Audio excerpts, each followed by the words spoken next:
드디어 길고 길었던 인내의 시간이 끝났습니다. 최근 방위사업청 공식 문서를 통해 K2 흑표의 성능 개량 사업 청사진이 공개되었습니다. 그리고 바로 여기에 수많은 국내 전문가, 밀리터리 마니아들이 고대하던 능동방어 시스템 탑재가 예고되고 있는데요. 전차는 지상전의 왕자라는 이명답게 여전히 강력한 무기를 자랑하고 있지만 동시에 드론의 등장으로 미래 전장에 살아남기 위해선 능동방어 시스템 탑재가 필수 개념으로 자리 잡고 있습니다. 그래서 준비했습니다. 오늘은 성능 개량 직전 K2 흑표의 모든 것에 대해 하나의 영상에 담았습니다. 대한민국에 굉장히 즐거운 소식이 전해졌습니다. 바로 현대로템이 K2 전차를 조립하기 위한 건설 공장 설립이 사실상 확정될 것이라는 전망이 나와 국내 여론이 크게 환영하고 있습니다. 현재 현대로템은 이집트 기업과 합작하여 수에즈 운하 경제구역에 공장 설립을 논의하고 있는데요. 시작은 철도 공장이지만 이집트와의 협상 결과에 따라 언제든 전차 공장이 추가로 건설될 수 있다는 것이 여러 언론들의 평가입니다. 만약 이집트가 K2 전차를 도입한다면 이집트에 전차를 공급할 뿐만 아니라 더 나아가 중동 지역 K2 생산의 핵심 시설이 될 것이란 것이죠. 현재 중동에는 K2 전차를 찾는 고객이 많습니다. 이집트, 오만을 비롯한 중동의 여러 나라에서 구입을 희망하고 있는데요. 구매 수요가 높은 중동 현지에 전차 공장을 건설하게 된다면 대한민국 방산업계는 지금보다 더 큰 수출량을 달성할 수 있을 것입니다. 그런데 대한민국의 수출 행보에 불만을 갖는 국가가 있습니다. 바로 러시아인데요. 러시아는 불과 2년 전인 2020년에 이집트와 T-90MS 전차 500대를 수출하기로 계약했었습니다. 그러나 이집트가 K2 전차 구입으로 사업 방향을 선회하면서 T-90MS 전차의 도입을 포기함에 따라 큰 손해를 보게 됐습니다. 그리고 이렇게 피해를 보고 있는 나라는 러시아뿐만이 아닙니다. 바로 독일과 미국인데요. 독일, 미국 등의 세계적인 전차에도 견주어도 꿀리지 않는 우수한 성능과 성능 대비 저렴한 가격 덕에 K2 전차를 찾는 나라가 점점 늘어나고 있습니다. 그러나 K2 전차가 대박을 낼 것이 분명하다고 아무리 말한들 실제 수출 실적이 없는 지금 말해봐야 믿겨지지 않는 분들이 많으실 것 같은데요. 그래서 준비했습니다. 오늘은 K2가 세계 전차 시장을 석권하고 있는 이유에 대해 알아보겠습니다.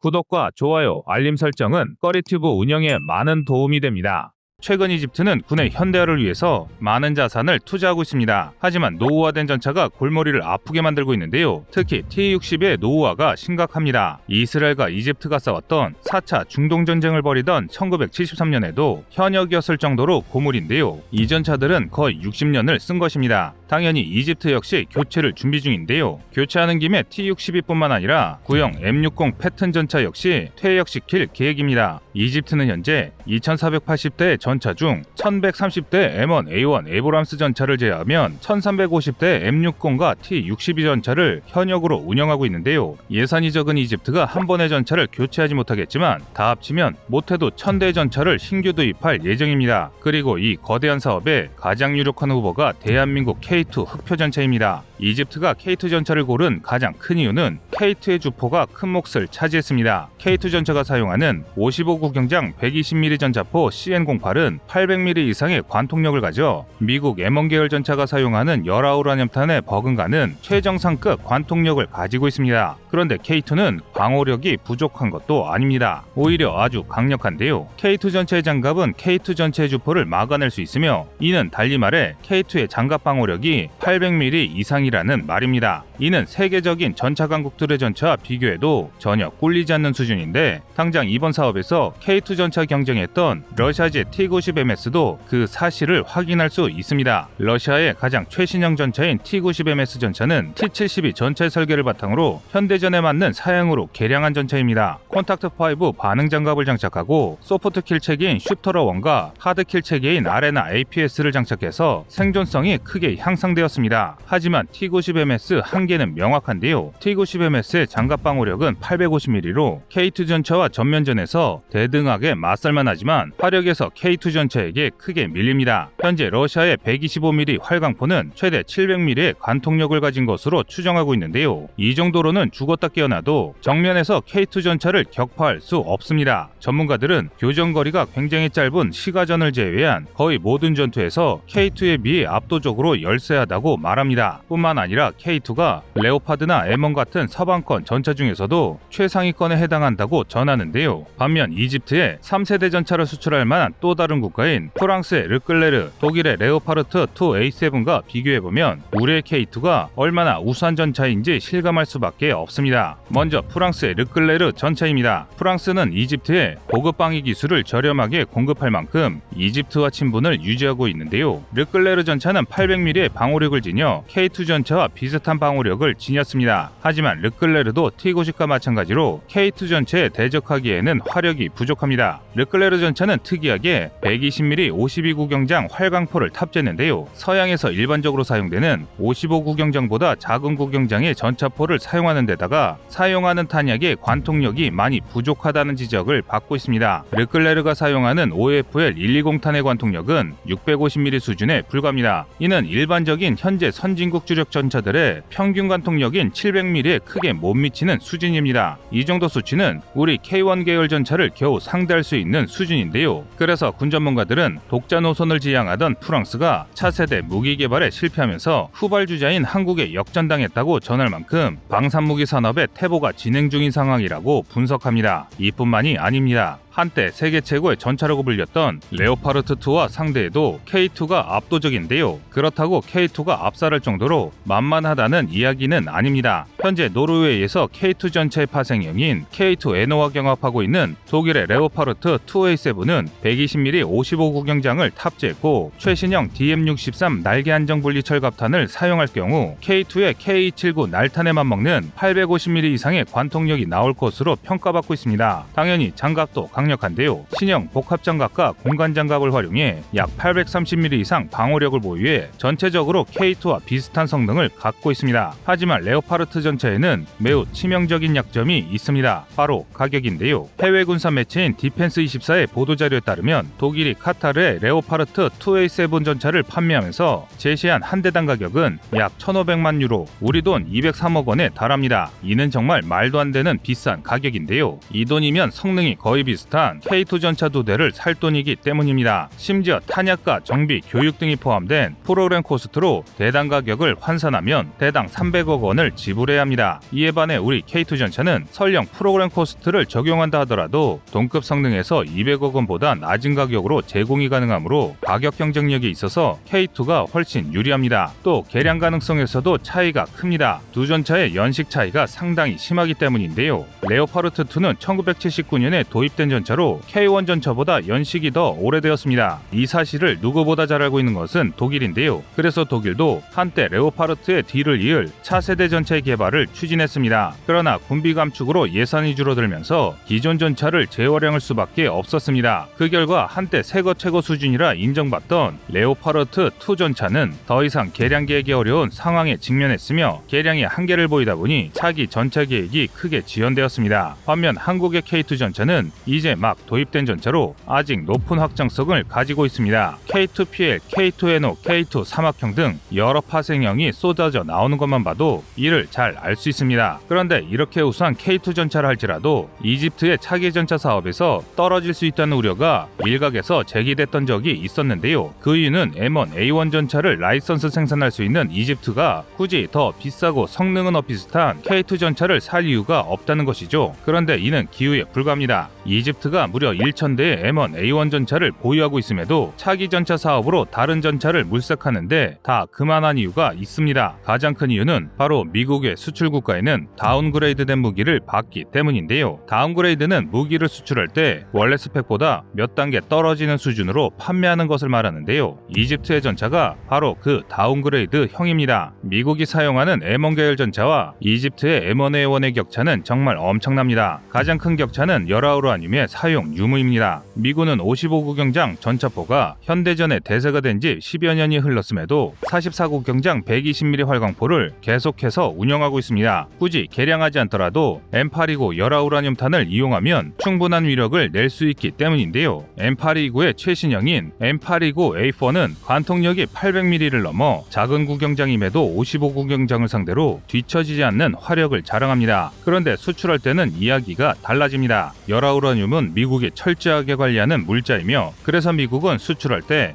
열아우라늄이 탑재된 탄도화 장갑을 판매하지 않습니다. 따라서 미국의 수출형 M1A1 전차는 공격력과 방어력이 전부 크게 떨어지는데요. 열아우라늄 탄과 장갑을 착용하지 않는 M1A1 전차는 관통력 600mm, 장갑 600mm에 불과합니다. 이는 일반적인 3세대 전차의 기준을 겨우 충족하는 수준에 불과합니다. 마찬가지로 44구 경장 120mm 포를 채용한 대한민국의 K1A1 전차를 상대로도 우위를 점하기 어렵습니다. 이런 정도의 성능이면 K2 전차가 꺾은 T90 MS 전차와 비교해도 크게 불리한 성능입니다. 이에 반해 한국의 K2는 동급 사양의 M1 계열 전차보다 훨씬 저렴하면서 텅스텐 장갑재와 날탄을 사용해 성능 저하가 일어나지 않습니다. 뿐만 아니라 앞서 말씀드린 대로 높은 확장성이 있기 때문에 이집트가 원하는 대로 개조한 K2 EG 같은 파생형을 제공할 수도 있습니다. 심지어 한국은 이집트에게 중동 진출에서 협력 파트너로 이집트를 선택하고 현지 생산을 할 수 있다고 제안하고 있습니다. 이는 이집트로서는 거부할 수 없는 제안입니다. 그렇다고 우리가 마냥 호구처럼 손해보는 장사를 하는 것도 아닙니다. 전문가들은 만약 이집트가 K2 전차의 도입을 확정한다면 우리나라 방산업계는 지금보다 더 크게 발전할 것이라고 전하는데요. 세계 제1의 교통요지인 수에즈 운하를 통해 중동과 유럽 각지로 K2 전차를 효율적으로 수출할 수 있고 동시에 이집트 현지의 저렴한 인건비를 활용해 추가적인 가격 경쟁력을 확보할 수 있기 때문인데요. 게다가 설령 현지에 공장을 세우더라도 대다수 정밀 부품을 한국으로부터 공급받아야 하기 때문에 국내 생산보다는 조금 부족할지라도 일자리 창출 효과 역시 상당할 것이 분명합니다. 그리고 이게 끝이 아닙니다. 미국산 무기를 구매한 나라들이 미국산 규격에 따르고 소련제 무기를 산 나라들이 러시아 무기를 구입하듯이 한번 국산 무기를 수출하면 그 뒤로 개량 사업이나 차기 사업에서 유리한 위치를 점할 수 있습니다. 한마디로 K2A1, K2 PIP 같은 사업을 수주하거나 EU 개발될 K3, K4 전차도 수출 가능하며 그동안 수출한 플랫폼을 통해 뽕을 뽑을 수 있다는 것이죠. 이번 이집트 수출이 무사히 마무리되어 현지 생산 공장을 바탕으로 대한민국의 K2 전차가 세계를 호령할 수 있는 명품 전차가 되길 바라겠습니다.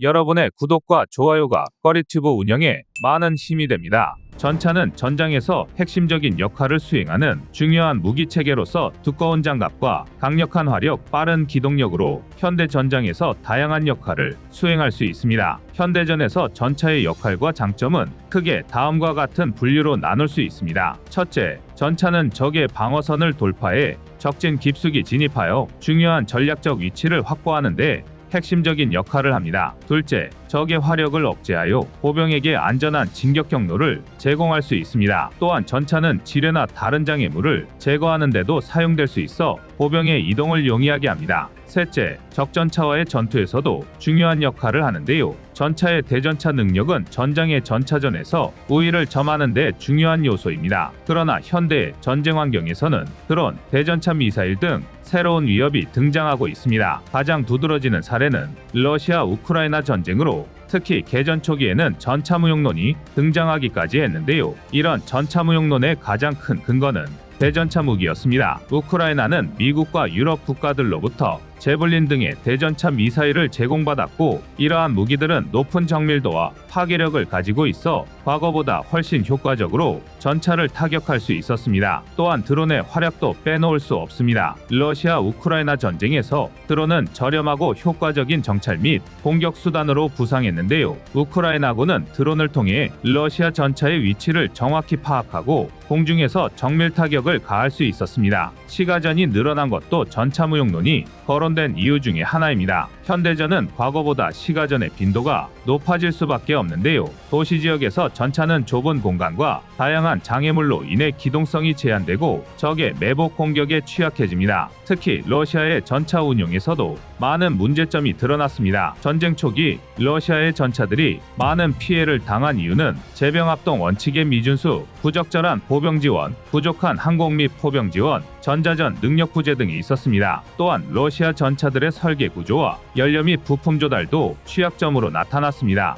T-72 전차는 회전포탑 부분의 장갑이 상대적으로 약하고 탄약 저장 구조상의 문제로 포탑 피격 시 연쇄 폭발의 위험이 컸습니다. 이와 같은 요인들로 인해 전차의 무용론이 제기됐으나 이는 전차가 완전히 쓸모없어졌다는 것을 의미하지는 않습니다. 오히려 전차의 전술과 기술이 지속적으로 발전해야 한다는 것을 시사하며 있으며 전차는 여전히 현대전에서 중요한 무기체계입니다. 그런데 일각에서는 막강한 전력을 갖춘 것으로 정평이 나 있는 대한민국의 전차 전력이 중국에게 밀릴 수도 있다는 주장을 제기하고 있습니다. 우선 간단하게나마 양측의 전차 전력을 비교해봐야 할 것 같은데요. 전차 보유 수량은 한국이 2331대이고 중국은 4950대 정도입니다. 물량에서는 2배 정도 차이가 나니 여기까지만 보면 한국의 전차 전력이 중국에게 밀린다는 주장도 일리가 있습니다. 하지만 3세대 이상의 전차로 시선을 돌리면 얘기가 달라집니다. 3세대와 3.5세대 전차 보유량은 한국이 K1E1 1027대, K1A2 484대, K2표 260대, T86 35대로 모두 1806대를 보유하고 있고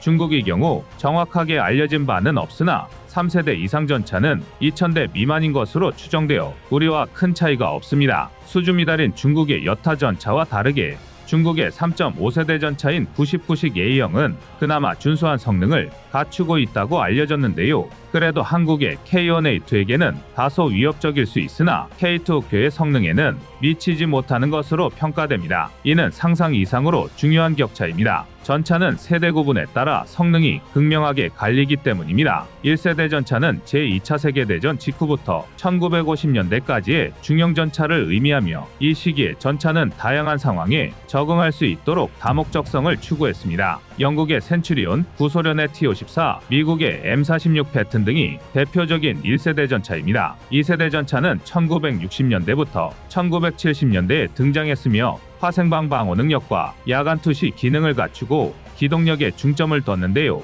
M60 패튼, T62 등이 있습니다. 3세대 전차는 1980년대부터 등장했으며 대전차 미사일에 대한 방어력 강화, 자동화된 사격 통제 장치 등을 탑재했습니다. 우리나라의 K1 전차, K1A1 전차 등이 3세대 전차에 해당됩니다. 3.5세대 전차는 3세대 개량형으로 더 발전된 기술과 기능을 갖추고 있는 가장 최신형의 전차로 K2표가 대표적인 3.5세대 전차입니다. 전차는 시대와 성능 발전에 따른 세대 구분 이외에 체급으로도 나눌 수 있습니다. 대표적으로 주력 전차와 경전차인데요. 둘은 각각 다른 목적을 가지고 임무를 수행합니다. 주력 전차는 적의 주요 지상 목표를 공격하고 적전차와 직접 교전하며 방어선을 돌파하며 경전차는 정찰, 경계, 공격 지원 또는 비교적 가벼운 적과의 교전에 투입됩니다. 경전차는 가벼운 무게와 빠른 속도가 특징입니다. 주력 전차보다 작은 크기로 인해 소형 전차라고도 불리는데요. 1차 세계대전 중에 등장한 마크 시리즈를 시작으로 발전해왔으며 벌써 이때부터 전차의 중요성이 대두되기 시작했습니다. 프랑스의 르노 FT 경전차는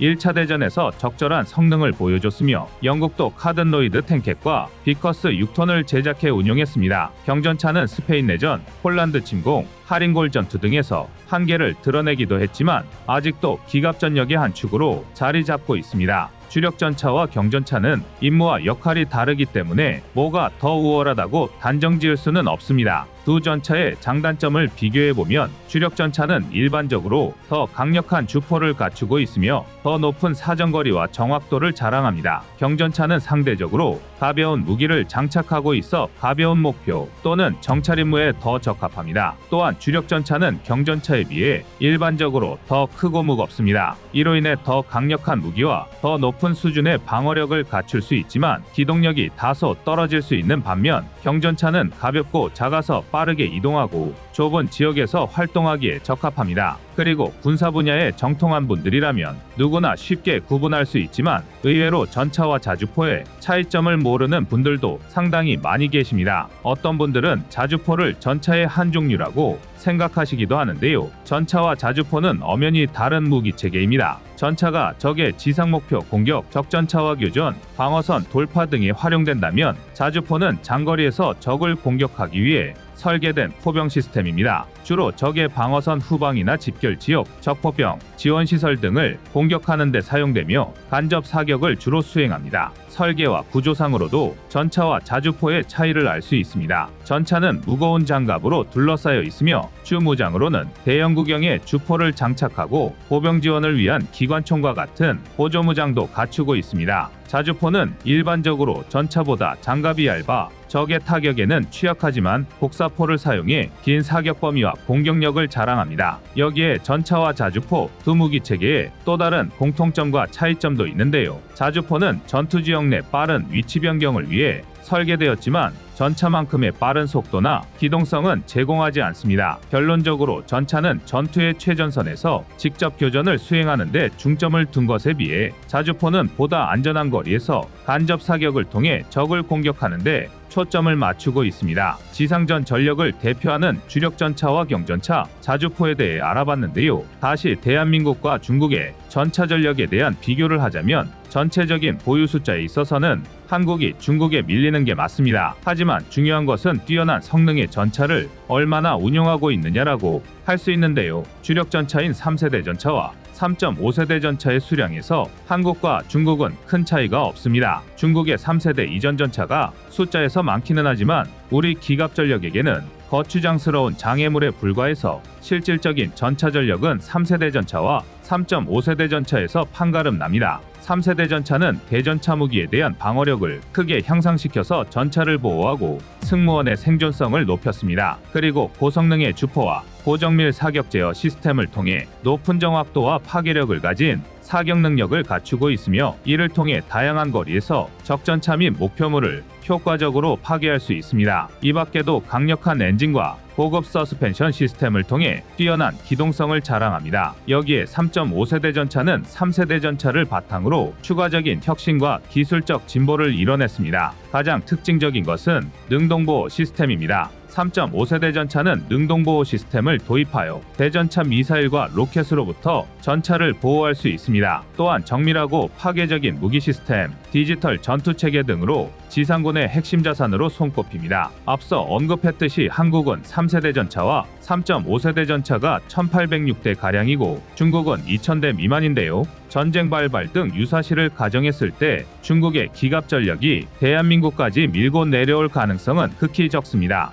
우선 한반도의 지형적 특성이 큰 작용을 합니다. 한반도는 산악지형과 좁은 지역이 많아 대규모 전차부대의 기동이 어렵습니다. 이러한 지형에서는 방어하는 측이 지형을 활용하기 용이하며 공격하는 측은 이동과 배치에 제약을 받게 됩니다. 또한 한국의 K2 등 3.5세대 전차는 중국의 주력 전차인 99식에 비해 성능과 전투력에서 월등히 앞섭니다. 전차전은 단순히 수량이나 성능뿐만 아니라 지형, 전략, 훈련 등 다양한 요소가 복합적으로 작용하는 전투 형태로 종합적인 면에서 중국의 기갑 전력이 한국과의 전투에서 우위를 점하기는 어려울 것으로 보입니다. 한반도라는 지역으로 제한을 두고 유사시를 가정했을 때 기갑 전력으로는 대한민국이 중국에 앞선다고는 하지만 이는 어디까지나 가정일 뿐입니다. 군사 강대국들은 3.5세대 전차를 넘어 이미 4세대 전차 개발에 집중하고 있으며 중국도 빠르게 기술력을 올리고 있습니다. 따라서 현재 개발 중인 한국의 K3 전차에도 많은 연구와 투자가 필요할 것입니다. 여러분의 구독과 좋아요가 꺼리튜브 운영에 많은 힘이 됩니다. 미국과 러시아, 중국 등은 현재 5세대 스텔스 전투기를 제공권 장악의 핵심으로 여기고 있는데요. 우리나라 역시 KF-21을 개량하여 장차 완전한 스텔스 성능을 확보하는 것이 목표입니다. 스텔스 성능에 대한 중요성은 전차로도 이어지고 있어서 미국과 독일 등 방산 강국들이 개발하는 차세대 전차도 스텔스 형상을 채택하고 있습니다. 스텔스 전차는 적의 레이더 탐지를 피하기 위해 스텔스 기술을 적용한 전차로 적의 탐지를 어렵게 하고 공격을 성공적으로 수행할 수 있도록 설계되었습니다. 스텔스 전차의 주요 특징은 레이더 반사면의 최소화, 열방사 및 소음 감소, 적외선 서명의 최소화 등이 있습니다. 이를 통해 적 레이더에 발견되는 것을 최소한으로 줄임과 동시에 전장에서의 생존성을 향상시키는 것이 가능합니다. 이 때문에 스텔스 전차는 레이더 반사면의 최소화를 위해 전차의 외형이나 소재가 스텔스에 적합하도록 설계되어 있으며 이를 통해 레이더 파장을 반사하거나 흡수하는 능력이 향상됩니다.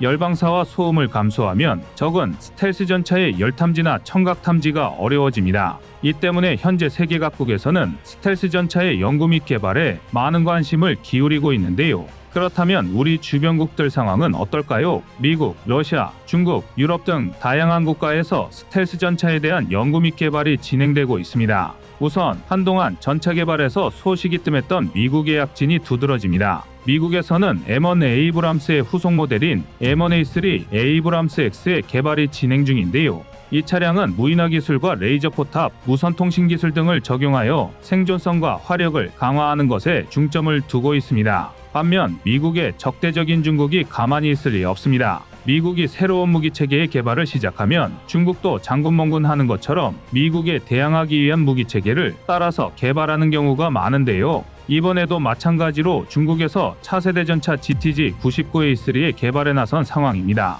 중국이 개발하려는 이 전차는 무인화 기술과 전자전 기술, 레이저 포탑 등을 적용하여 화력과 생존성을 강화시키는 것이 특징이라고 알 수 있습니다. 유럽의 전통적인 전차 강국 독일과 프랑스 역시 차세대 전차 개발에 박차를 가하는 중입니다. 독일은 레오파르트 전차, 프랑스는 르클레르 전차로 한 시대를 풍미했지만 개발된 지 오래되어 점점 구식화되어 갔습니다. 때문에 각각 따로 개발에 나선 것이 아니라 유럽에서 종종 있어왔던 공동 개발 형식을 취하고 있습니다. MGCS로 명명된 독일과 프랑스의 합작전차 프로젝트는 무인화 기술과 인공지능 기술, 레이저 포탑 등을 적용하여 생존성과 화력 강화를 목표로 하고 있습니다. MGCS는 독일의 레오파르트2와 프랑스의 르클레르 전차를 대체하기 위해 독일과 프랑스가 공동으로 개발 중인 지상전투 시스템이라고 할 수 있습니다. 개발 일정은 기술 실증 단계가 2024년까지, 시제 개발 단계가 2028년까지이며 그 이후에 운용 실험을 실시하여 2035년부터 실전 배치를 목표로 설정되어 있습니다.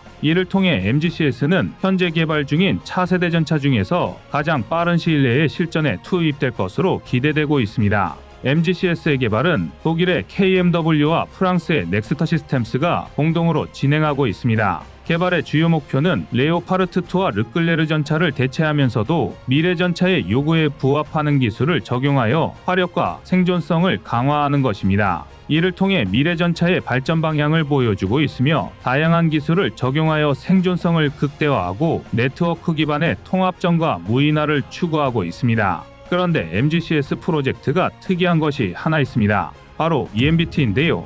프랑스의 르클레르 전차 포탑을 베이스로 개발된 차세대 전차에 주포로는 르클레르의 52구경 120mm 활강포를 탑재하고 추후에는 140mm 아스칼론 활강포를 탑재할 예정입니다. 즉, 늦은 만큼 두 나라의 최고 기술력을 합쳐 개발 기간을 단축시키려는 모양새입니다. 이렇게 추후 포탄만 바꾸게 되면 기존 120mm 포탄에 비해 월등히 큰 화력을 제공할 수 있습니다. 140mm 아스칼론 포탄의 개발은 넥스터사에서 진행 중이며 탄도를 장야간에 내장하는 CTA 탄을 채용하여 탄의 적재량도 해결하려는 생각인데요. 이와 함께 여기에 정밀유도 활강탄도 개발 중에 있으며 RCWS도 탑재되어 있습니다. 이 RCWS는 항공기와 무인 공격이 주목적인 30mm ARX-30 기관포도 탑재할 예정입니다. EMBT는 트로피 능동방어 시스템과 스텔스 형상을 갖추고 있는데요. 데이터를 주고받는 능력과 외부 노출 최소화를 통한 생존성 강화가 중요시되고 있습니다. 유럽은 러시아의 실제적 위협을 마주하고 있는데 전차 개발 개념도 러시아 우크라이나 전쟁에서 영향을 받은 것으로 보입니다. 현재 하마스와 전쟁을 벌이고 있는 이스라엘도 새로운 전차 개발 대열에 합류 중입니다. 이스라엘은 자신들만의 독특한 전장 환경에 맞춘 메르카바 전차를 개발하여 운용하는 것으로 잘 알려져 있는데요. 이스라엘의 차세대 전차도 이런 특성이 고스란히 반영될 것으로 보입니다. 이렇듯 세계 각국은 경쟁적으로 차세대 전차 개발에 열을 올리고 있습니다. 그렇다면 한국은 어떨까요? 사실 K2 전차는 한국이 자랑하는 3.5세대 전차로 어디 내놓아도 꿀리지 않는 성능과 위력을 갖추고 있지만 개발 완료 시점이 2008년이라 벌써 15년 정도의 시간이 흘렀습니다. 앞으로도 한동안은 계속 세계 전차 시장의 왕좌에서 쉽게 내려오지 않겠지만 15년 동안 첨단 기술이 계속 진보되어 왔기 때문에 구식화가 되어가는 것은 어쩔 수 없습니다. 그리고 앞에서도 말씀드렸다시피 미국, 유럽, 중국, 이스라엘 등이 차세대 스텔스 전차를 개발하고 있어서 가만히 있다가는 흐름에 뒤처질 수 있습니다.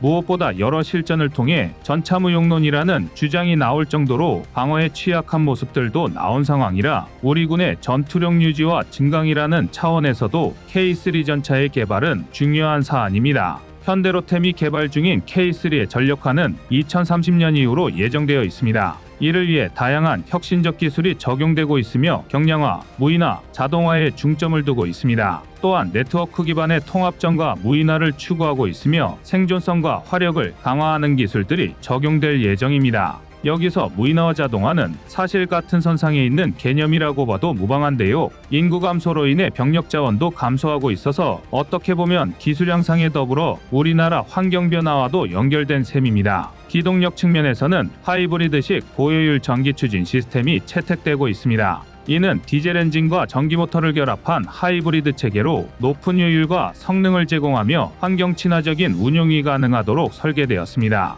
또한 K3의 주포는 130mm포로 120mm포를 장착한 K2와 비교해 더 강력해졌고 심지어 전열화학포 형태의 전자기포를 장착할 가능성도 열려있는 것으로 알려졌습니다. 전열화학포란 화학추진제의 전기에너지가 더해진 포로 레일건과 일반 포의 장점을 모두 가지고 있습니다. 하지만 전열화학포의 단점에 대한 지적도 만만치 않기 때문에 실제로 적용될지는 시간을 가지고 더 지켜봐야 할 것 같습니다. K3 전차는 무인화에 대한 방향성도 찾아볼 수 있는데요. 원격 사격 통제 시스템인 RCWS가 있어 사수가 외부로 신체를 노출시키지 않고 안전하게 사격하는 것이 가능합니다. 여기에 한국 전차 운용의 고질적인 단점으로 지적되던 문제도 개선되는데요. 영상 등을 통해 조종수가 해치를 열고 전차 밖으로 몸을 내놓고 운행하는 것을 보신 적이 있을 겁니다. K3에서는 6개의 카메라로 구성된 영상 장비가 장착돼 내부에서도 외부 상황을 360도 조망할 수 있어 승무원의 안정성이 크게 향상될 예정입니다.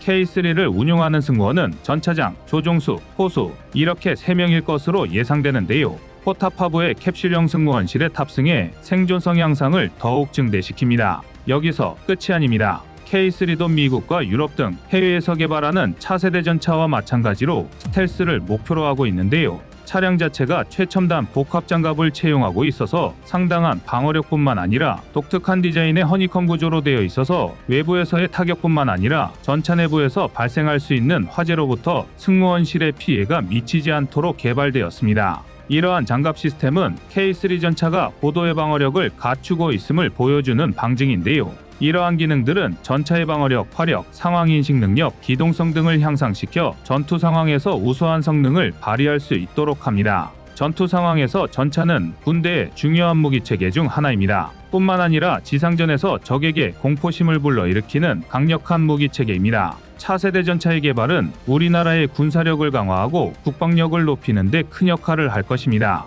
따라서 우리는 K3 전차의 개발에 많은 관심을 가져야 하며 이를 통해 우리나라의 군사력과 국방력을 높이는 데 기여할 수 있도록 노력해야 합니다.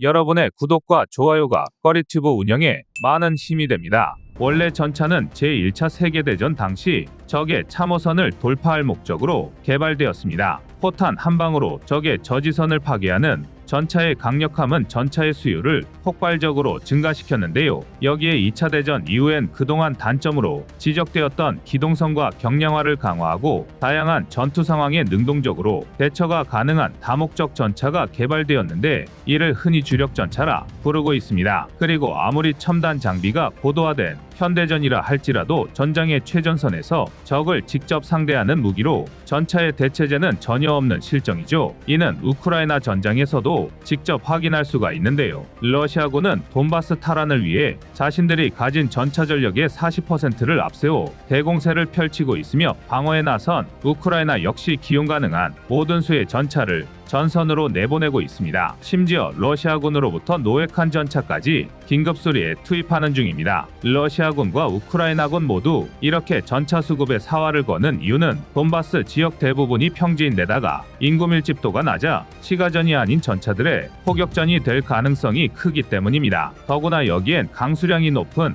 돈바스의 기후와 지형도 한몫하고 있는데요. 구름 낀 날씨로 위성과 항공자산을 이용하는 데 어려움이 있을 뿐더러 라스푸티차가 더욱 심해져 육상 전력의 기동이 크게 제한되기 때문입니다. 그러나 이러한 전장의 모습을 반대로 해석하는 시각도 존재하는데요. 세계 각국의 최신의 전차가 보병해 휴대용 대전차 미사일의 속수무책 포탑이 날아가는 모습을 보고 전차 무용론이 다시 고개를 들기 시작한 것입니다. 그러면서 비용적인 측면에서 전차 한 대보다는 보병수송 장갑차 APC 여러 대를 운용하는 것이 전쟁에 더 도움이 될 것이라고 말하는데요. 얼핏 듣기에는 꽤 그럴싸한 주장처럼 들리지만 전차는 여전히 지상전에서 가장 효과적인 무기이며 전차를 대체할 무기는 존재하지 않습니다. 물론 제블린과 같은 대전차 무기의 등장으로 더 이상 전차는 전장에서 예전과 같은 강력한 역할을 할 수는 없습니다. 그러나 이번 전쟁에서 전차가 참패한 원인은 전술의 부재와 잘못된 운용방법 때문이라는 것이 전문가들의 한결같은 의견입니다. 비록 처음 전차가 개발된 100년 전보다 약점이 많이 노출됐지만 그에 대한 대비책 역시 마련되고 있는데요. 현재 주력 전차의 가장 큰 약점으로 지적받는 부분은 방호력입니다. 전차는 적의 총탄을 막아내는 것은 물론 박격포와 포병 공격을 막아내기 위해 두꺼운 장갑을 요구하는데요. 여기에 추가로 로켓과 미사일 위협에 대비하기 위해 능동방어 장치 또한 탑재돼야 합니다. 능동방어 체계의 작동 방식은 크게 소프트킬과 하드킬로 나뉘는데요. 소프트킬은 대전차 화기가 전차를 조준 시 연막 차장, 제밍 등의 소극적인 방식으로 공격을 회피할 수 있게 만들어진 시스템입니다. 반면 하드킬은 날아오는 대전차 화기를 감지해 자동으로 대응탄을 발사해 대전차 화기를 요격하는 적극적인 대응 방식입니다. 최초로 능동방어 체계를 전차에 탑재한 나라는 소련이었습니다. 소련은 1977년 최초의 능동방어 체계를 T-55 전차에 탑재한 이후 최근에는 아프가니트 시스템까지 만들면서 체계를 발전시켰습니다. 그리고 이후 이스라엘이 능동방어 체계 기술의 정점을 이뤘다고 평가받는데요. 이스라엘은 2009년 트로피 시스템을 개발해서 메르카바 전차에 탑재했고 이후 폭풍형 탄두를 탑재해 요격 시 대전차 무기를 파괴시켜 아군의 추가 피해를 방지하는 아이언피스트 시스템도 개발했습니다. 이외에도 독일, 미국 등 여러 국가에서 전차 보호를 위한 능동방어 체계 연구를 계속하고 있는데요. 이 분야 역시 대한민국은 세계 최정상에서 그 중심축을 차지하고 있습니다. 예를 들자면 2012년 처음 공개된 K2 전차의 능동방어 장치 KAPS가 바로 그것인데요. 적외선 유도, 유선 유도, RPG-7까지 각종 대전차 장비로부터 K2 전차를 보호할 KAPS는 AI 및 덕컴 기술 등이 탑재된 상당히 높은 수준의 APS입니다. 이른바 A사 레이더를 이용해 적의 미사일이나 로켓을 탐지 추적하고 이렇게 획득한 정보를 AI로 분석해 대응 체계를 자동으로 판단하는 것이죠. 예를 들어 덕컴의 적외선 레이저를 이용해 적 미사일을 교란하거나 밀리미터파, 적외선, 가시광선을 모두 차단할 수 있는 영역 차단 연막탄을 발사해 적의 대전차 미사일이 공중에서 폭발하도록 만들 수도 있는데요. 또는 트로피 시스템과 마찬가지로 직접 요격탄을 발사해 로켓을 파괴할 수도 있습니다. 능동방어 체계 개념을 처음 도입한 러시아의 연구 결과에 따르면 APS를 탑재하는 것만으로도 전차의 생존 가능성을 무려 3배 이상 끌어올릴 수 있다고 하는데요. 이라크 전쟁 이후 대부분의 선진국은 군 차량의 지뢰나 소총탄 방호를 기본으로 적용하기 시작했으며 신형 군용 차량의 경우 대전차 지뢰 방호 시스템을 탑재했습니다. 하다못해 경제 규모가 작은 동유럽 국가들마저 최근 도입한 전차 및 장갑차의 APS를 기본 사양으로 채택하고 있습니다. 그러나 크고 작은 하천이 많고 지형이 험악한 대한민국의 지리적 특성으로 현재 K2궤엔 장착되지 않은 점은 아쉬움으로 남아있는데요. 현재는 소프트킬 방식의 능동방어 체계만 탑재하고 있지만 필요시 언제든지 하드킬을 장착할 수 있도록 업그레이드 준비를 완료한 상태인 점은 다행스럽다 할 수 있습니다. 그리고 전차의 설계에서 또 하나 고려돼야 할 중요한 사양은 전차의 기본기라 할 수 있는 무장인데요. 현대의 주력 전차들은 적 차량을 격파하고 요새를 공격하고 적의 중장갑 차량까지 상대해야 하기에 최소 100mm 이상의 강력한 주포를 장착하고 있습니다. 또한 이렇게 장갑이 두꺼워지고 무장과 부무장, 장착할 광학 장비 등이 늘어난 만큼 전차는 기동성과 운용성을 확보하기 위해 강력한 엔진 역시 필수라 할 수 있겠습니다. 그리고 대한민국은 차세대 전차로 구상 중인 K3가 새로운 설계를 공개했습니다. 이번엔 기존보다 전체적으로 더욱 미래지향적인 모습이 되었는데요. 물론 단순히 디자인 때문에 이런 형상이 된 것은 아닙니다. 새로운 모습의 K3는 K2궤의 피탄 거부 컨셉을 더욱 강화한 모습인데요. 여기서 말하는 피탄 거부란 문자 그대로 적의 포탄을 맞고 버텨내겠다는 게 아니라 아예 피격당하는 상황 자체를 만들지 않겠다는 것입니다. 과거 반능동 유기압식 ISU를 탑재한 K2는 이른바 무릎 꿇기라고 불리는 극단적인 움직임까지 가능했는데요. 이 덕에 차체를 낮춰 골짜기나 구릉에 바짝 엎드리는 방식으로 적의 공격을 회피할 수 있고, 반대로 언덕 위에 매복하는 방식으로 적을 요격할 수도 있습니다. 산악지형이 많은 대한민국 안보 환경에 꼭 필요한 능력인데요. 방어력도 뛰어나서 K2 흑표는 RHA 기준 800mm 초중반을 관통할 수 있는 화력의 자탄을 방어할 수 있습니다. 이를 또 자탄 방어라고 하는데요. 이를 거꾸로 말하면 K2 흑표의 전면 방어력이 최소한 800mm 이상이라는 뜻이 됩니다. 적의 포격을 맞지 않고 맞더라도 최대한 버텨내도록 설계된 게 바로 대한민국의 K2 흑표인데요. 그런데 새로이 공개된 K3는 여기서 한 발 더 나아가 스텔스 기능이 적용된 것으로 보입니다. 그리고 스텔스 설계를 적용하였을 뿐만 아니라 스텔스 도료를 사용해 적의 레이더를 회피하고 피탄 거부 능력을 더욱 강화한 것으로 알려졌습니다. 이를 위해 전면부에 조종수 해치를 없애고 차량 내부에서 외부를 관찰할 수 있도록 아이언 비전 같은 증강현실 기술을 적용한 것으로 예상되는데요. 포신 역시 포구 직전까지 커버가 쓰여 있는 것으로 보아 레이더 전파를 흡수하는 스텔스 설계를 적용한 것으로 보입니다. 이는 대한민국의 형궁이나 미국의 FGM-148 제블린, 중국의 홍젠 시리즈, 그리고 북한의 불세 계열 대전차 미사일 통칭 ATGM-S가 대부분 적외선 추적 방식을 사용하기 때문입니다. 이외에도 AGM-114 헬파이어, 스파이크 대전차 미사일 등 3세대 ATGM-S는 적외선 추적과 밀리미터파 추적을 모두 사용하는데요. 현대의 주력 전차들은 파워팩의 고출력화가 이루어지면서 방출하는 열의 온도가 상당히 높아졌기에 전차를 파괴하기 위해 개발된 ATGM-S의 탑어택에는 쥐약일 수밖에 없는 이유입니다. 때문에 K3는 열을 내뿜는 배기구에 적외선 감쇄망을 씌우거나 MCS 같은 전차 위장망을 덮어 열원을 최대한 숨기고 있습니다. 그 이유는 멀리 갈 것도 없이 우크라이나 전쟁에서 왜 전차 무용론이 등장했는지를 떠올려 보면 금방 납득할 수밖에 없는데요. 이로 인해 현대 전차들은 보병과의 제병 합동이 필수 요소가 되었고, 대한민국의 레드백 역시 적외선 추적 미사일에 대비한 은폐 성능을 올리기 위해 추가 열상 위장막을 개발했을 정도입니다. 그런데 만약 이를 다영역 차장 연막탄으로 차단하고 스텔스 구조를 적용해 밀리미터파 추적까지 흡수할 수 있다면 전차의 생존율을 폭발적으로 끌어올릴 수 있을 것입니다. 눈에 뻔히 보여도 ATGM-S가 포착을 못하니 타격할 수 없는 것입니다. 그나마 가시광선, 다시 말해 직접 육안으로 미사일을 유도하는 1, 2세대 ATGM-S나 RPG 시리즈, LO 같은 무유도 대전차 로켓이라면 타격이 가능하겠지만 K2 흑표 이상의 방어력을 지닌 K3의 장갑을 관통하기에는 역부족입니다. 우선 가장 먼저 눈에 띄는 점은 차체 정면과 측면, 포탑 측면의 벌집 모양 구조물인데요. 포탑 측면의 벌집 모양 구조물은 66mm KM255 유견장 연막탄 발사기를 대체해 다영역 차장 연막탄을 발사하는 장치입니다.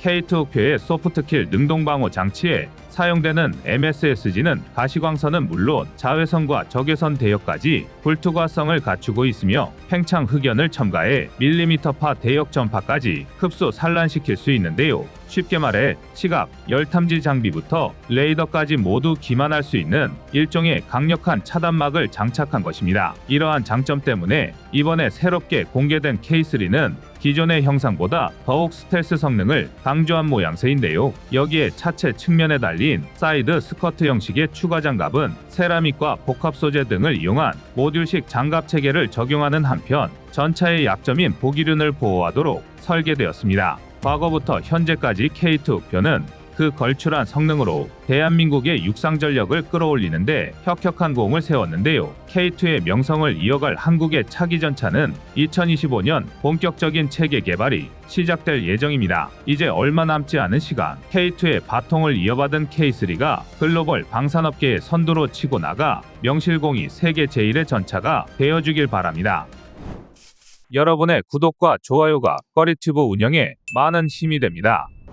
최근 대한민국 육상 군사기술력과 관련된 굉장히 기분 좋은 소식이 들려오고 있습니다. 바로 국산 1500마력급 변속기의 자체 개발 성공 뉴스입니다. 이로 인해 K2 흑표 완전 국산화가 초읽기에 들어섰습니다. 즉 이제는 말도 많고 탈도 많았던 독일 변속기를 사용할 필요가 없는 것은 물론 수출 해방에서도 자유로워졌는데요. 이제는 독일의 지리적 이점을 제외하면 정말 실력 대 실력으로 맞붙게 되었습니다. 그리고 그 시작은 전차포 업권에서 시작될 확률이 높습니다. 그도 그럴 게 대한민국 K2는 이미 130mm 업권이 가능한 모든 조건을 갖추고 있음에도 굳이 시도하지 않고 있기 때문인데요. 실제로 전 세계 최초로 전차 연수 장치에 ISU 유기압 서스펜션을 탑재한 K2는 130mm 활강포의 반동을 완벽히 통제할 수 있습니다. 더군다나 포탄의 무게 증가에서도 비교적 자유로운데요. 애초에 업권을 계획하고 자동 장전 장치를 탑재해서 탑승 인원을 줄였고 내부 공간 확보와 동시에 포탄 무게 증가 문제도 최소화했습니다. 이처럼 대한민국은 K2를 통해 모든 조건을 갖추고 있음에도 130mm 업권을 시도하지 않고 있는데요. 이는 단 한 번의 도약으로 동세대 전차와 초격차를 벌리기 위함입니다. 마치 18년이라는 세월이 흘렀음에도 아직 세계 어떤 전투기도 흉내낼 수 없는 F-22의 성능처럼 확실한 승부수를 띄우기 위해서인데요.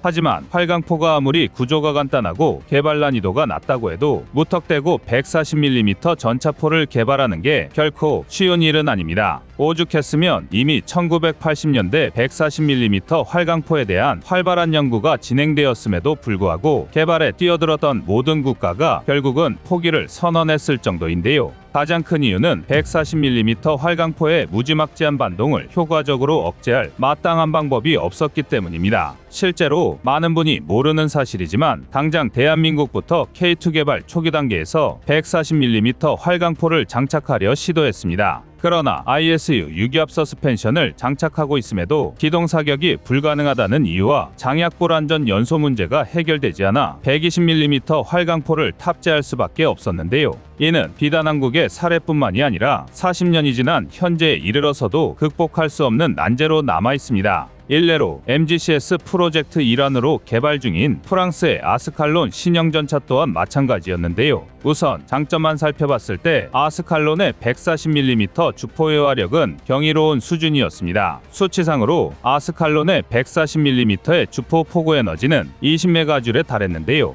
일반적으로 120mm 전차포가 12에서 13메가줄, 125mm는 13에서 15메가줄인 걸 생각해보면 대략 1.5배 화력이 증가한 셈입니다. 단순 계산으로 650mm 두께의 장갑 관통이 가능한 120mm 주포와 날탄에 비교해보면 무려 975mm까지 관통할 수 있는 건데요. 하지만 여기까지는 그저 희망편에 불과합니다. 곧 140mm 주포의 치명적인 단점이 발견된 건데요. 지금 거리에서 140mm 주포의 파괴력은 의심할 수 없지만 평균 교전거리인 2km를 상정했을 때 공기저항으로 인해 실제 표적 도달 에너지가 사실상 7에서 8메가줄에 불과했습니다. 물론 이 정도로도 러시아 T-14 아르마타의 측면 장갑을 상대하기에는 충분하다고 판단됐지만 전장은 실험실이 아닙니다. 늘 완벽한 조건이 맞춰질 수는 없는데요. 만약 피탄 각도가 어긋나거나 정면 장갑에 직격했을 때는 분명한 한계를 가질 수밖에 없었습니다. 즉 무기 체계에서 가장 중요한 요건 신뢰도를 장담할 수 없는 건데요. 한마디로 들이는 노력에 비해 드라마틱한 파괴력을 뽑아내지 못했다는 얘기입니다. 140mm 활강포의 문제는 이뿐만이 아니었습니다. 정확한 정보는 공개되지 않았지만 일부에서 말씀드린 KF-51과 마찬가지로 아스칼론 또한 심각한 탄약 적재 문제가 예상되는데요. 그도 그럴 게 아스칼론의 포탄은 길이 1.3m에 무게는 약 35kg에 달합니다. 전에 사용하던 120mm 포탄과 비교해보면 길이는 약 30%, 중량은 70% 이상 증가한 건데요. 여기에 더해 140mm 활강포의 반동을 억제할 추가적인 현수장치와 포미장치를 고려하면 전차 내부의 탄약 적재 공간은 더더욱 좁아질 수밖에 없습니다. 즉 정리하자면 140mm 전차포는 위력 달성에만 모든 자원을 집중한 나머지 운영이 곤란할 정도로 비대해졌다는 얘기입니다.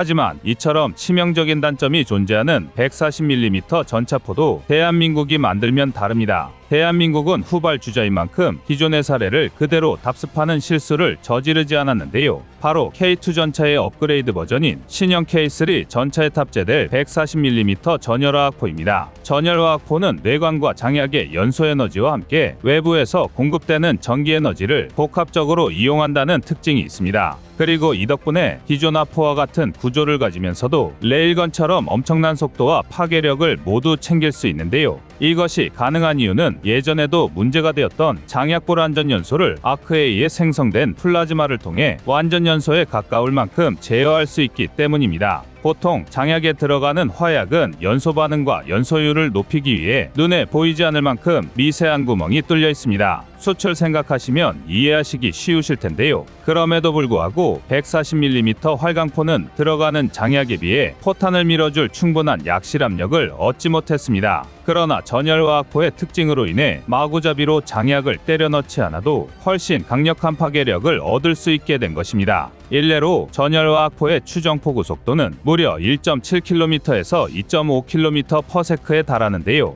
이 정도 속도면 포탄이 포물 선운동한다고 가정했을 때 단순 계산으로만 무려 640km의 최대 사거리와 320km의 유효 사거리를 확보할 수 있습니다. 물론 단순 계산에 의한 산술적 수치로 실제 포탄의 비행에 영향을 미치는 여러 가지 외부 요인과 직사로 사격하는 전차의 특성상 그만한 거리를 쏠 일도 없습니다. 그러나 기존의 K2 흑표 전차에서 사용되었던 120mm 활강포의 K279 알탄의 포구 속도가 최고 1.7km/s라는 걸 감안하면 정말 엄청난 속도임에는 분명한데요. 더군다나 개발을 주도하는 국방과학연구소 ADD는 40mm 전열화학포 개발도 완료 단계를 목전에 둘 만큼 상당한 기술을 축적한 상태입니다. 하지만 모든 일에는 일장일단이 존재하는 것처럼 전열화학포 또한 단점이 존재합니다. 특히 전기에너지를 사용해야 하는 만큼 레일건에 비해 5분의 1에 불과할지라도 부수적인 장치가 꼭 필요한데요. 하지만 관계자의 인터뷰에 따르면 K3에는 기본적으로 하이브리드식 고효율 전기 추진 시스템 HEPS가 적용될 예정입니다. 즉, 지금까지 대부분의 무기체계처럼 APU를 탑재하는 게 아니라 자체적인 전기 생산을 의도하고 있다는 건데요.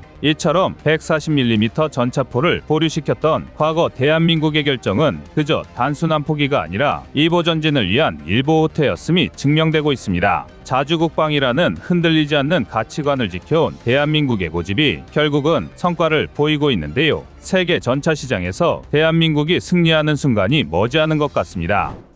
여러분의 구독과 좋아요가 꺼리튜브 운영에 많은 힘이 됩니다. 러시아 우크라이나 전쟁에서 러시아 무기의 성능이 기대에 미치지 못하는 것으로 드러나면서 미국 다음의 무기 수출 대국 러시아의 명성이 땅에 떨어진 것은 새로운 뉴스거리도 되지 못할 정도가 됐습니다. 러시아 무기의 이러한 상황은 몇 가지 주요 요인에 의해 설명될 수 있습니다. 전쟁 초기 단계에서 러시아 무기의 효과에 대한 여러 보고가 나왔습니다. 예를 들어 고가의 러시아제 탱크와 방공 시스템이 우크라이나군의 저가 무기와 드론 공격에 취약한 것으로 나타났습니다. 이러한 결과는 러시아 무기의 기술적 우위에 대한 의문을 제기하게 됐고, 러시아군의 전략과 전술의 문제점도 러시아 무기의 이미지에 타격을 주었습니다. 우크라이나군의 효과적인 저항과 반격은 러시아군의 작전 계획과 실행 능력에 대한 의구심을 증가시켰습니다. 만약 러시아군의 우월한 화력과 무기체계를 적절한 전략과 전술로 전개했으면 우크라이나의 선전은 기대하기 어려웠을 겁니다. 러시아산 무기와 러시아군의 비효율적 전투 수행 능력과 더불어 서방 국가들의 제재로 인해 러시아의 무기 수출이 어려워졌습니다. 이러한 제재는 러시아 무기 산업에 필요한 기술과 부품의 수입을 제한하며 러시아와 거래를 원하는 다른 국가들에게도 경제적, 정치적 압력을 가하게 되었습니다. 여기에 따라 러시아 무기에 대한 국제적인 인식이 변화하면서 기존 및 잠재적 구매자들이 다른 국가의 무기 시스템을 고려하기 시작했습니다. 서방 국가들의 첨단 무기 시스템이 우크라이나에 제공되면서 그 효과성이 입증되었고, 이는 러시아 무기에 대한 수요 감소로 이어졌습니다. 반면 비슷한 시기에 대한민국의 방위산업은 러시아와 정반대로 가파른 상승세를 그려나갔습니다. 한국의 방위산업은 2012년부터 2016년까지는 전 세계 무기 시장에서 차지하는 비중이 1.0%에 불과했으나 2017년부터 2021년까지는 2.8%로 상승하여 세계 8위의 무기 수출국으로 올라섰습니다. 이 기간 동안 한국의 무기 수출액은 177% 증가했습니다. 특히 2021년에는 약 73억 달러, 2022년에는 173억 달러로 급증했습니다. 한국의 방위산업 수출 품목은 자주포와 전차, 함정에서 항공기와 미사일 등으로 다양화되었으며 주요 수출 시장도 아시아, 중동,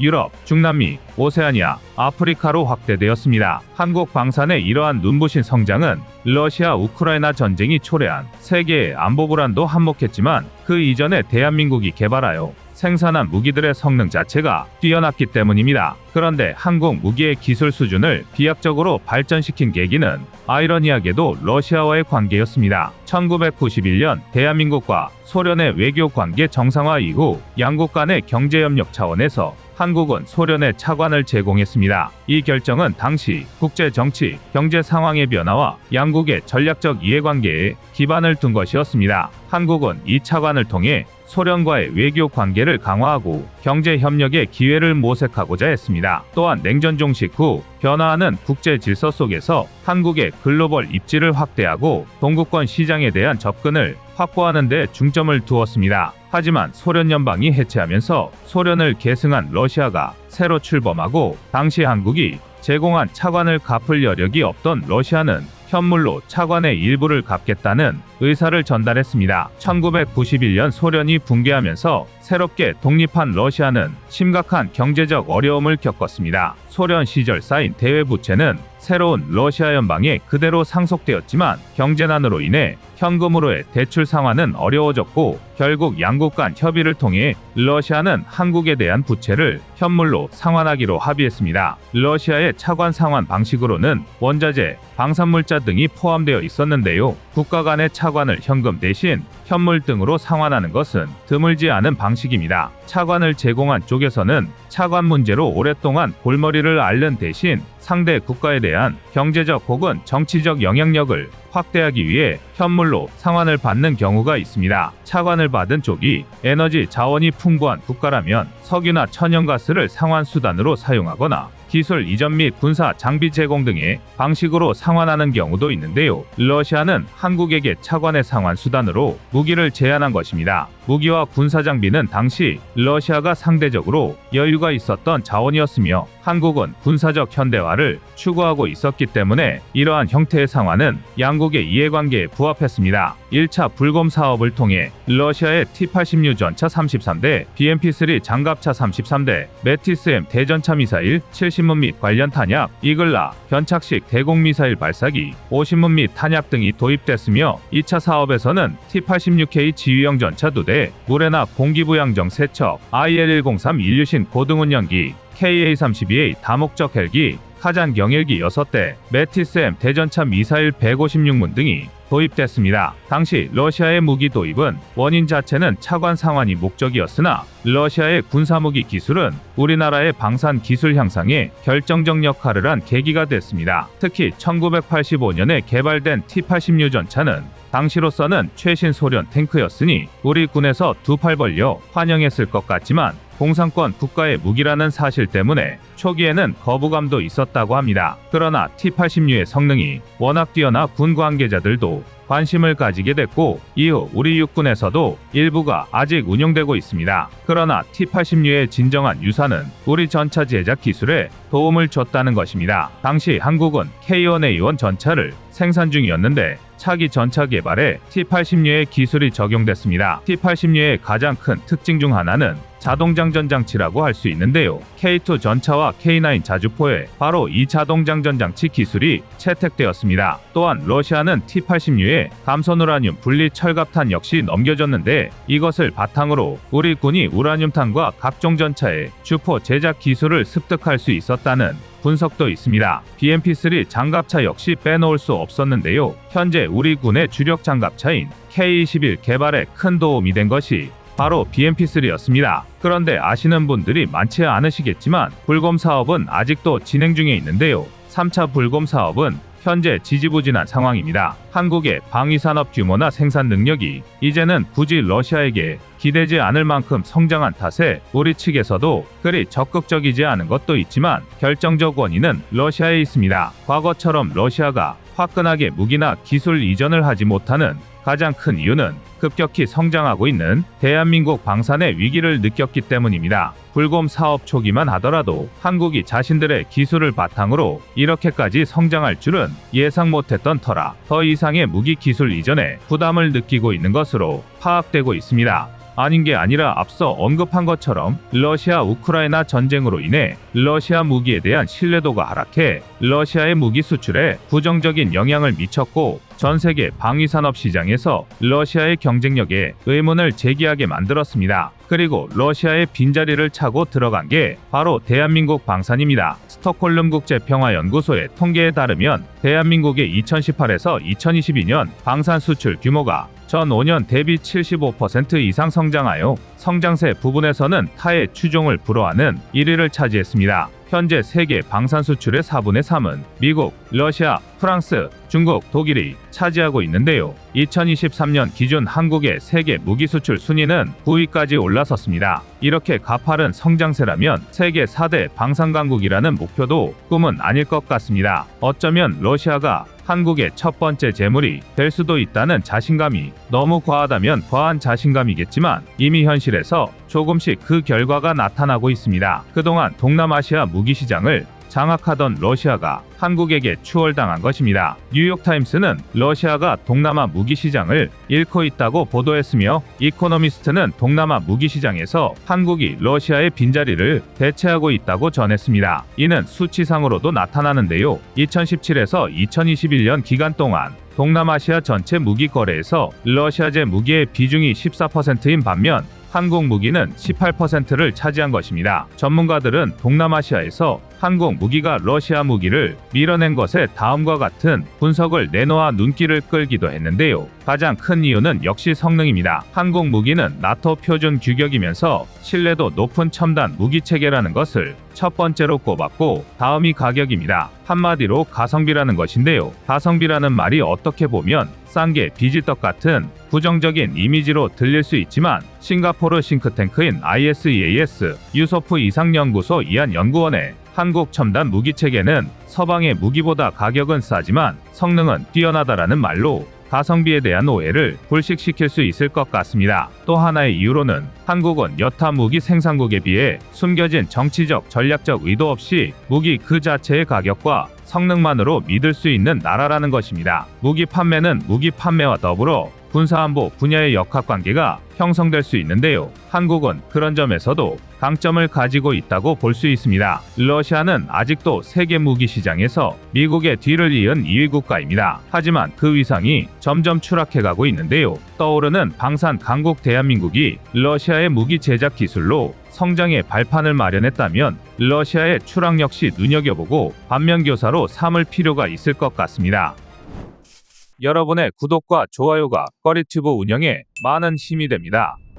러시아와 우크라이나의 전쟁으로 인해 한국의 방산 기술력이 한층 높아질 것이라는 충격적인 주장이 제기돼 화제입니다. 바로 러시아의 경제 제재로 러시아 내에 있는 모든 방산업체들은 수출을 할 수 없게 됐기 때문입니다. 이로 인해 러시아 방산업체들은 한국을 찾을 수밖에 없는 상황이 연출됐는데요. 또 우크라이나 전쟁이 계속됨에 따라 러시아산 전투기 무역론이 등장한 것도 한몫합니다. 따라서 이제 더 이상 러시아산 무기들이 팔릴 곳이 점점 없어지고 있는 실정입니다. 이번 전쟁에서 최첨단이라 자랑하던 러시아 전투기들은 우크라이나군의 구식 방공망에 의해 허무하게 격추당하는 것을 보니 항공력이 최고라는 말도 이제 옛말이라는 것입니다. 실제로 현재 우크라이나 전쟁에서는 보병이 들고 다니는 휴대용 미사일인 맨페즈가 러시아군의 전투기를 연달아 격추하고 있는 영상이 많은 매체를 통해 공개됐습니다. 실내로 우크라이나 병사가 키이우에서 맨페즈로 러시아 전투기를 격추한 게 대표적인데요. 이렇게만 보면 현대전에서 공군이 제대로 역할할 수 있는지 회의감을 가지는 것도 당연한 것 같습니다. 이 때문에 전투기 무용론자들은 새로운 대안까지 제시했는데요. 전투기로 무의미하게 인력을 희생시키지 말고 무인 전투 장비인 드론을 대대적으로 도입해야 한다는 것입니다. 그 예시로 터키제 바이락타르 TB2를 들고 있습니다. 바이락타르 무인기는 이번 우크라이나 전쟁뿐 아니라 지난 2020년 아제르바이잔 아르메니아 전쟁에서 큰 공을 세운 중형 드론입니다. 이런 드론을 다수 배치하면 전투기를 충분히 대체할 수 있다는 있다는 게 그들의 주장입니다. 하지만 이는 비전문적인 견해인데요. 최근 드론이 활약하고 있는 것은 사실이지만 현대전에서 전투기는 여전히 유효한 수단이며 없어서는 안 되는 존재입니다. 또 이번 전쟁에서 러시아 공군의 실패는 러시아의 비리가 원인이지 현대 전투기의 성능 부족 때문이 아니란 게 세계 전문가들의 의견입니다. 게다가 한국은 엉터리 군 체계로 큰 피해를 입고 있는 러시아와 달리 우수한 편제와 훈련 체계를 갖고 있으며 최첨단 국산 전투기 KF-21의 양산을 앞두고 있습니다. KF-21의 성능은 러시아가 아직도 양산을 하지 못하고 있는 수호이 57을 제외한 모든 러시아 전투기를 앞돌 정도입니다. 하지만 그럼에도 우리 항공 기술력이 아직 넘어야 할 산은 많이 남아있는 게 사실입니다. 그래서 준비했습니다. 우크라이나 전쟁으로 러시아가 붕괴하면 한국의 방산 기술이 왜 비약적으로 발전하는지에 대해 알아보겠습니다.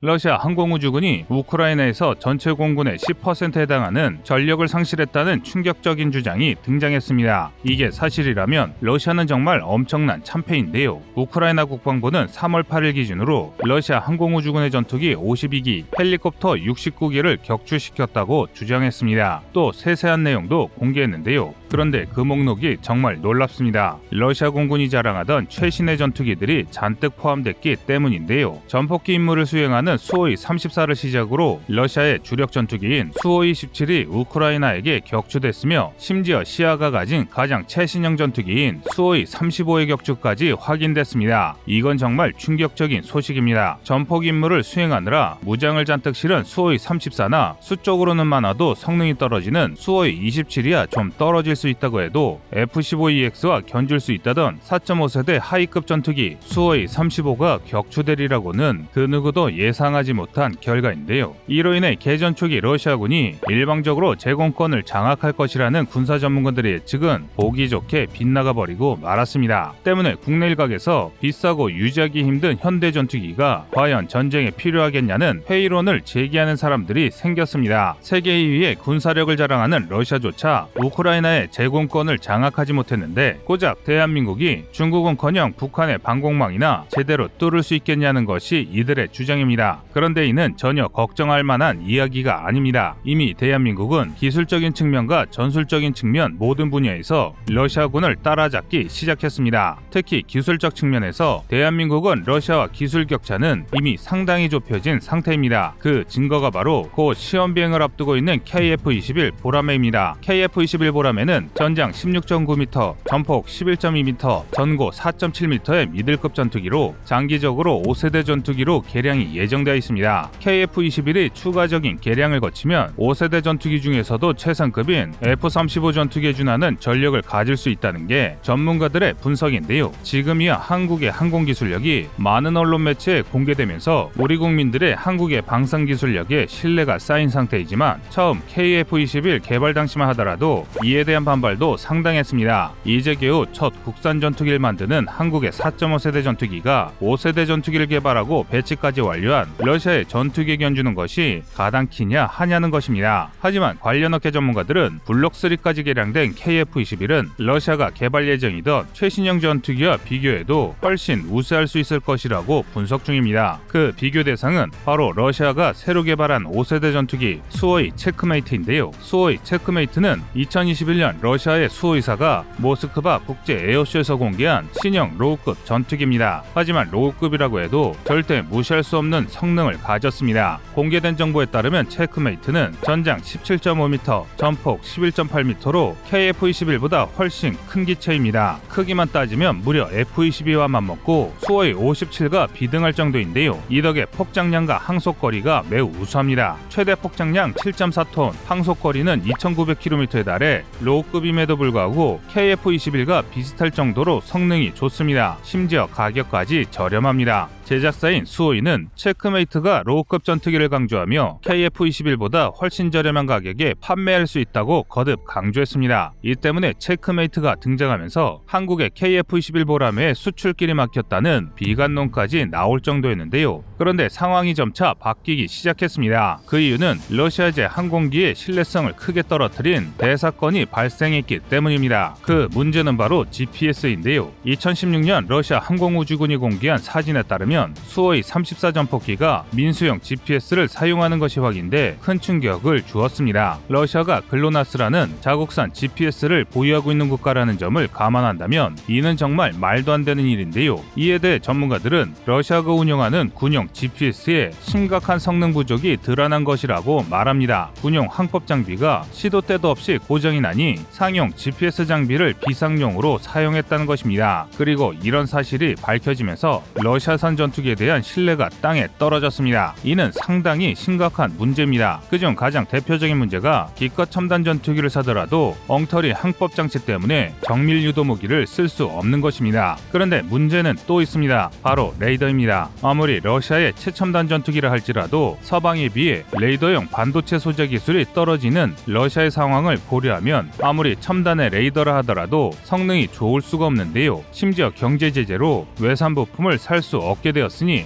이전보다 성능이 더 떨어질 것이 분명합니다. 이렇게 되면 최첨단 전투기라는 체크메이트나 수호이 57조차 KF-21보다 레이더 성능이 떨어질 수밖에 없습니다. 반면 KF-21은 국산 A사 레이더의 탑재를 눈앞에 두고 있습니다. 국방과학연구소 ADD에 따르면 이번에 KF-21을 위해 개발된 A사 레이더는 중국이나 러시아의 레이더보다 훨씬 우수하다고 하는데요. 이미 남아공에서 1차 테스트가 마무리됐고 곧 다가올 3월 중순부터 국내 테스트가 진행될 예정입니다. 따라서 이번 비행 시험이 성공적으로 마무리된다면 한국은 러시아보다 더 뛰어난 A사 레이더를 통해 체크메이트를 압도할 수 있습니다. 그런데 대러시아 경제 제재로 인해 러시아 방산업계는 그야말로 치명타를 맞았습니다. 간단하게 말하면 물건을 팔 수 없게 된 것인데요. 수출입이 차단되면서 수출길이 완전히 막혀버렸습니다. 당장은 급한 대로 중국에 의존하면 어느 정도 유지는 할 수 있겠지만 장기적으로는 러시아제 무기가 세계 방산 시장에서 점차 도태될 것은 불을 보듯 뻔합니다. 상황이 이러하니 체크메이트의 구입을 희망하던 친러계 국가들조차 러시아산 무기 도입을 포기하고 있습니다. 이제는 오히려 보유하고 있던 러시아 전투기까지 폐기하거나 싼 값에 중고로 팔려는 움직임도 보이고 있을 정도입니다. 즉 동구권 국가들은 이제 새로운 전투기 도입은커녕 자신들이 보유 중인 러시아제 전투기의 유지 보수조차 어려워졌다는 것을 파악한 것입니다. 반면 KF-21은 수출 전망이 매우 밝아졌습니다. 방산산업 붕괴가 예정되어 있는 러시아와 달리 제작사인 카이가 수년간 인원을 대폭 확충하는 등 생산력을 올리면서 공급에 차질이 생길 일이 전혀 없습니다. 게다가 우수한 기술을 가진 베테랑 기술자들을 대거 공급받을 수 있게 됐는데요. 바로 무너진 러시아 항공사들에서 러시아 기술자들을 데려올 수 있기 때문입니다. 우리는 이와 같은 실사례도 있었는데요. 바로 불검 사업입니다. 과거 소비에트 연방이 무너지고 러시아가 탄생했을 때까지만 하더라도 러시아는 한국에 그 어떤 기술도 넘길 생각이 없었습니다. 사실 이건 어느 국가나 당연한 일입니다. 극비 기술이야말로 러시아가 살아날 수 있는 유일한 활로였기 때문입니다. 그래서 우리에게 빚진 달러를 현금으로 상환하려 했습니다. 하지만 러시아의 대통령이 된 옐친이 연달아 실정을 저지르면서 소련 붕괴 직후보다 경제가 더 나빠지자 이야기가 달라졌습니다. 국가가 완전히 해체될 수준의 경제위기에 직면하자 팔 수 있는 건 닥치는 대로 팔기 시작했고 그 결과 우리나라의 최첨단 전차와 각종 군사 장비를 넘기게 됐습니다. 더 정확하게 말하면 불검 사업에서 넘어온 첨단의 러시아 방산 기술은 딱히 한국이 좋아서 최신의 무기를 넘긴 것이 아니란 뜻입니다. 실제로 러시아는 이전과 달리 사정이 좀 나아진 2차 불검 사업에서 첨단 무기 대신 한물간 대전차 무기인 메티스M을 넘기며 자국의 이익을 챙겼습니다. 그러다 태국에서 시작된 경제위기로 신흥국 경제위기가 발생하고 한국이 IMF를 맞았던 1990년대 말 러시아도 마찬가지로 경제위기를 겪자 한국에게 청군 공동개발을 제안했는데요. 이처럼 러시아는 경제가 흔들릴 때만 한국을 찾았습니다. 물론 그 과정에서 양국 국민들의 교류가 늘고 호감이 늘어나기는 했습니다. 또 불검 사업의 대가로 러시아에 전달된 한국의 컵라면과 초코파이 그리고 오뚜기 마요네즈가 러시아의 국민 음식이 됐을 정도인데요. 하지만 그럼에도 러시아 정부와 한국 정부의 관계는 항상 철저하게 계산적인 관계였습니다. 따라서 대한민국은 이번 대러 경제 제재를 적극적으로 이용할 것으로 분석되는데요. 궁극적으로 경제가 완전히 무너진 러시아에서 기술자와 각종 기술을 들여온다면 우리 방산 산업을 더욱 발전시킬 수 있습니다. 또 제재가 완화되는 대로 러시아제 군용 장비를 헐값에 들여와 우리 첨단 무기를 개발할 때 활용할 수 있습니다. 이런 내용을 잘 활용하면 소련 시절부터 AH-64 아파치에 대항하기 위해 개발한 KA-51을 통해 우리 차세대 헬기의 동축 반전 로터를 개발할 수 있고, T-14 아르마타는 차세대 전차를 개발할 때 큰 도움이 될 것이며, 이스칸데르 미사일과 KH-47 킨잘 미사일은 대한민국의 미사일 기술력을 한층 더 올려줄 것입니다. 무엇보다 소유주 우주왕복선을 운영하던 러시아의 우주과학자들은 누리호를 뛰어넘는 더 우수한 우주 로켓을 개발하려는 한국에게 큰 도움이 될 수 있습니다. 여러분의 생각은 어떠신가요?